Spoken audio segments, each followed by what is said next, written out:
Hello and welcome to another Factorio Mod Spotlight. I'm Exterminator and thank you so much for joining me today. And I am super excited to spotlight this mod. It's one I think I've passed over a couple times just because I don't think I fully realized what all it did until I actually read it, and it it's really cool. So this is the True Nukes mod. The reason also why I pass over is because we have really cool nukes in vanilla, so it's just like, oh, maybe this is an outdated mod that just changed the graphics. No, this adds a ton of stuff. You can see I did a little test over here. I almost killed myself in the process. If that gives you an idea, that's with like the weakest possible thing you can do. So what all does this mod do? It does quite a lot. I don't know if I'm going to show you every single type of like thing it adds, just because it would be a lot. And some of it I can't show you because the very biggest things actually require such a massive amount of RAM that I actually don't have enough in my computer. Yes, that's how crazy it is. So let's just cover generally what this does. So this adds 11 new kinds of nuclear weapon and changes the existing one. And I have everything basically that adds in my inventory here, like one of each basically, or multiples of a few of them. But we'll start with, I'm reading from the mod portal. All this, there's a ton of information on the mod portal page. So anything I don't cover, you can absolutely find it on the mod portal page for this. But let's just start. So Atomic Rounds magazine is the kind of lowest level thing it adds, which is basically atomic rounds for your machine gun, which is one step above uranium rounds. Okay. So it has a yield of basically 0.1 tons. Is the yield of that. And then you have the high yield atomic magazine, which is this one here, and this is 0.5 ton yield. And this gives a ton of information about the blast radius, etc. I'm not going to read every single one of these because we'd be here for 30 minutes. But next up from that is an atomic cannon shell. So that's what that's kind of an earlier. Here's the atomic cannon shell. So this would be shot from like a tank, obviously.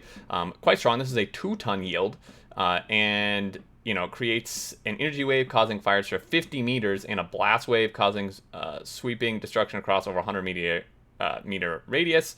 And then next up from that, we have the high yield atomic cannon shell, which is this one here. And then we have the Thermobaric. So this is kind of part of this. These are separate from the 11, so these are additional things. So we'll cover those here shortly. Then you have the small atomic artillery shells, which have a 500-ton yield.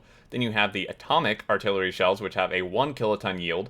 And then you have the Hiroshima grade artillery shell, which has a 15 kiloton yield. And then you have the 100 kiloton yield one, which is kind of ridiculous. So this one would be pushing your computer system probably. This isn't even the strongest, but this would probably, if you don't have, I would say you would need at least like 16 gigs of RAM for this.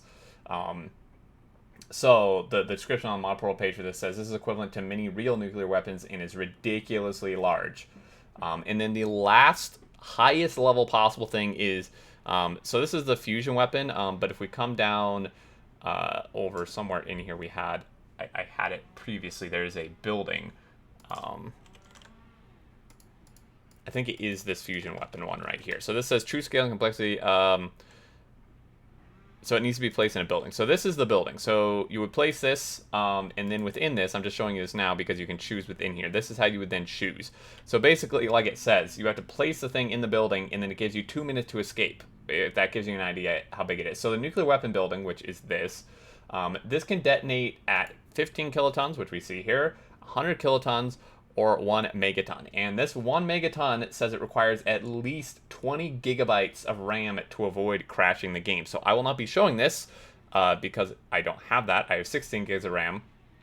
This may even, the 100 kiloton may even be pushing it. We may give that a try last in case it does crash. But that's how ridiculous it is. So if you have an insane system with like 64 gigs of RAM or something, definitely worth giving that a try. And then in addition to that, it adds these thermobaric weapons, the cannon shell, the artillery shell, and then we have rockets down here as well. And those basically are kind of like early game-ish type of stuff. So I have these screenshotted at the moment, all this info for it. Yeah, so these are kind of earlier game things. It uses lots of fuel, which basically just ignites the air. They aren't as strong as nukes, but they do still do quite a lot of damage. We're going to show all that off as well. So if we look here, you know, this requires a lot. 25 rocket fuel, that's not cheap. An explosive rocket, that's for the rockets. The cannon shells, quite a bit there. And the cost of these is really expensive. So the lowest level, the atomic rounds magazine, requires uranium rounds, 2 processing units, and 10 loading structures per round, which I think is fair once I show you how good this is. And then a new resource, the Californium 251, which I'll show you that shortly. I'm not going to cover every single recipe here. These are just the things that like go in the building. And then, so this one, the cheapest cannon shell, the thermobaric one is that. If we look at the atomic one, fairly expensive.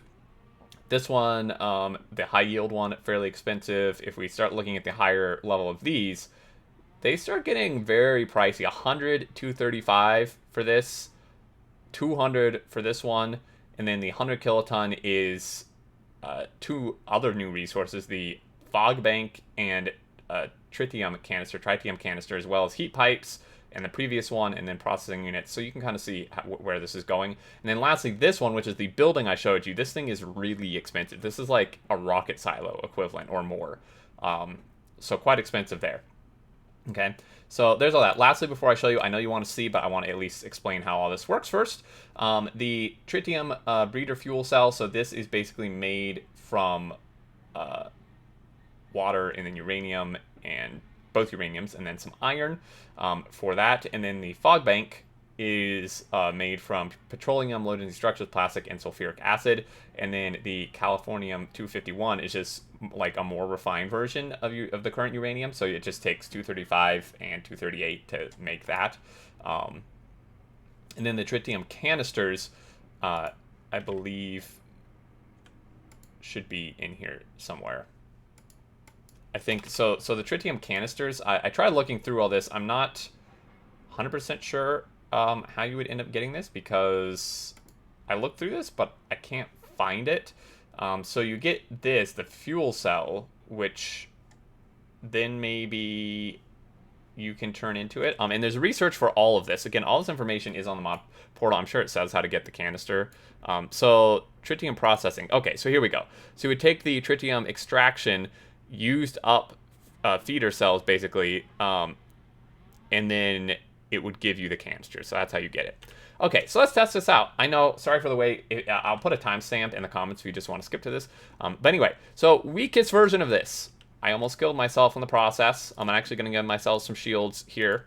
Also, lastly, there is this fire shield equipment, which basically provides minimal shielding but can prevent the thing it is attached to from being set on fire by nuclear weapons. So in this case, me. But if you're using vehicles that can have like that adds a equipment grid for the tank or something, that'd be good. Spidertron is not as big a deal because it has so much health, but there we go. So that's the ammo. I haven't even used one magazine yet, as you can see. So yeah, there's that. Now the graphics are a little more intense than the actual thing. As you can see, it barely hit me, whereas the graphic was like massive. So there's that. If we switch these out and put in the higher level one, I might die. So I'm actually going to go ahead and grab a save. True nukes, just in case so we don't have to redo everything here. Yeah, okay, so there's that. So I'm pointing over here, but it's firing at minimum range, basically. So this one, I'm not so sure that you would want to be using that. It will kill you unless you have a ton of shields, probably. So next up, we have some things like the cannon shell. So if I just take a tank here really quick, you could, of course, put this in a Spidertron. Having it, I don't think it works with automatic firing. Neither does the ammo. It says over there in here as well that it doesn't work with the auto fire, I don't believe, like spacebar. So then we're going to take some fuel just in case we have to drive off in a panic. We're going to put some of these in here, and we're gonna see what happens with this. So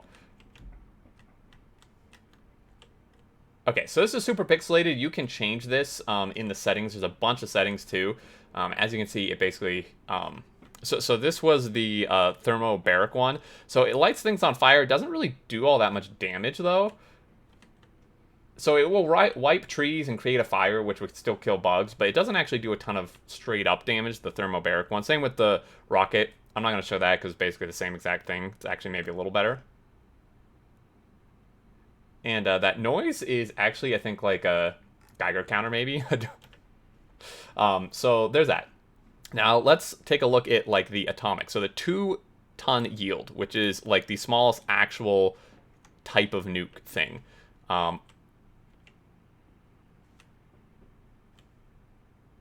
So there's that one. That is the smallest one. It does quite a bit of damage. You can see it brought the rock down to about 500 health there. And the tank is on fire, so this would be a good example of where maybe if you had an equipment grid, this would prevent this from being on fire. And so we take that one out, and then again, I'm not going to show you every single one, but I just want to show you some of these. So if I fire this one, it's a 4-ton, and you can see it basically leveled every, like, it even hit this rock. Like, this is ridiculous. And this is really small. This is 4 tons, folks. Okay, this is, so this mod, if you just like nukes and you just want to like absolutely decimate everything on the map where you're playing with like modded biters, this is obviously way too powerful for just vanilla biters. Like, I mean, I guess Factorio can be about overkill, but so here's a 500-ton one. This is the smallest. Well, there's a Thermobaric one, which we kind of already saw what that does, but the smallest artillery shell is this one. So the 500-ton. We're just going to see what happens with this. I'm not entirely sure. I'm going to shoot it like over here. Oh, well, yeah. So we're going to follow it. See what happens. Now, there was a base down there we could use it on. And it revealed the map to a massive area. You can see it even hit these trees. This was the smallest one. So, and my game froze there for a second. I may crash the game just trying to do the small version of these. Yeah, so now you do have the atomic bombs, which are low yield. So the 4-ton one would be equivalent to like the 4-ton cannon shell, basically. Now we do have an 8-ton atomic bomb. So that is going to be smaller than this one. So if we take this out really quick and I put this one in here, hopefully I can outrun this. I'm going to go launch it over here and hope for the best. As you can see, it still did a tiny bit of damage out here, but most of the damage was concentrated in here. And it just, I mean, the effect is pretty cool too. So here come the bugs. You know, I'm just gonna, I'm gonna pick this up. So they're all running over here for some reason. So it did hit me. As you can see, it does kill the bugs, and even if the explosion didn't, the fire would. So quite powerful there. Now, lastly, I do want to show you, so some of these obviously are huge, but I'm going to show you with this building. I'm going to just place, now, we do have 2 minutes from this, so, I mean, yeah, this may be difficult to show you, but we basically have the equivalent of that. So here is a 100 kiloton. We do have 100 kiloton. Also, that was the ammo. That basically almost killed me right there. But I'm going to take the artillery, and I'm going to come over here and pray. Now, this may crash the game, guys. So this may be the end of the video. Again, I'm going to show you really quick. There are a ton of settings. So the blast radius reduction is basically for performance reasons. You can play with this. This is all default. I left as default. And you can enable like craters filling with water, which is pretty neat. Enable nuclear weapons causing large number of short live fires. So if you don't want the fires, again, you can go through this, disable whatever you want. So yeah, if you have like epilepsy, I would turn this off. That was the huge splash thing that that we see. So if you don't want that, you know, we could turn that off. So I will test it without it, and maybe we can actually just see what the nuke itself looks like. It probably won't be as spectacular. But let's take the, I'm going to try the 100 kiloton one, which, is that the smallest, or maybe the 15? Let's try the 15. I'm going to leave that there. So 15, we're going to put this in here, and like I said, we made this may be the end of the video. So as always, there's a link in the description to the mod port. Oh shoot, it's firing over there. Okay. I'm probably going to die, to be quite honest with you. I don't know where it's going, but it's already lagging, so... My game froze. Hopefully it didn't crash the video. So that was the 15 kiloton. Even... so I died. So basically, if that gives you an idea, where you saw how far away it was from that, it still killed me.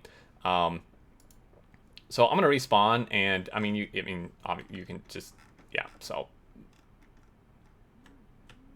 that's what that one does, and there are 2 more above that. So if you have some insane machine that you just want to push to the limit, and I guess destroy literally everything on the map, then you could use the higher level ones. Even this got damaged.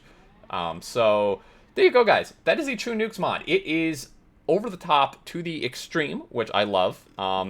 But it does have the lower level stuff, like the lower level, like the 1 kiloton or 4 kiloton stuff is really strong, especially maybe if you're playing with modded biters and stuff. I know this was a long spotlight, but there was a ton of stuff to show, and I didn't even get to show all of it, but you can play around with it yourself. Again, check out the mod portal page. There's a lot of info on there.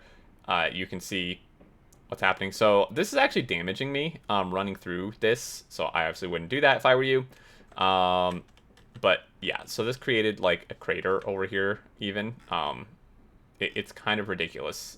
Kind of ridiculous how crazy this is. But that's going to do it, folks. Thank you all so much for watching. I really do hope you enjoyed this and got a laugh as I have. So this is dissipating. I do want to look at what this crater looks like really quick before we call it. If you did enjoy it, a like is very much appreciated. So if you do like it, then it will help other people find it as well. If you're new to the channel, feel free to subscribe to keep up with all of the future content. As you can see, the water is receding here. It got polluted as well, which is cool. That makes sense. And it is slowly receding and filling this up, but that gives you a general idea of how insane this is. So there you go. Thoughts below as always, and until next time, I look forward to seeing you all, and do take care.